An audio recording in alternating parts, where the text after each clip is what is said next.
ইতিহাস কখনো কোনো কিছু ভুলে যায় না, সে সব কিছু সংরক্ষণ করে। গৌরব এবং গ্লানির প্রতিটি মুহূর্ত।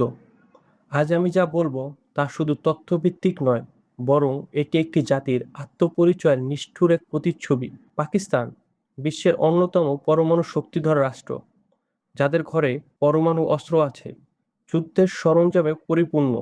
তবু গাজার আকাশ রক্ষায় একটি বোমাও পাঠায়নি তারা।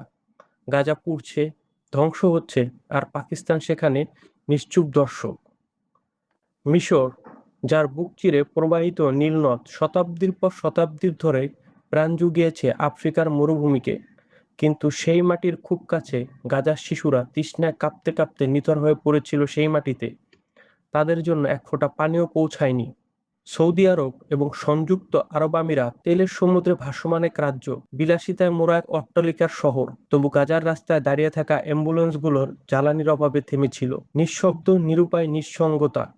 নীরবতাই যেন ছিল তাদের একমাত্র আর্তনাদ। তুরস্ক, এক সময় নেতৃত্বের আশায় বিভোর, উম্মার পক্ষ নিতে চাওয়ায় সেই মুখপাত্র। গাজার জন্য তাদের কাছ থেকে আসেনি কোনো রসদ, কোনো সামরিক সহযোগিতা, কোনো কূটনৈতিক পদক্ষেপ যা নিরাপত্তার আশ্বাস দিতে পারত তাদের। বিশ্বজুড়ে মুসলমানদের সংখ্যা প্রায় 50 লাখ। তাদের কাছে সৈন্য আছে 50 লাখেরও বেশি।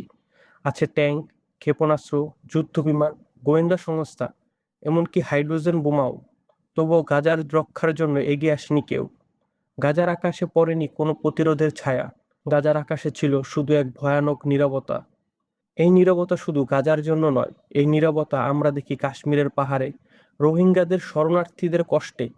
ইতিহাস সব লিখে রাখবে, লিখে রাখবে কিভাবে ধ্বংসের সামনে দাঁড়িয়ে কোটি কোটি মানুষ চুপ থেকেছে,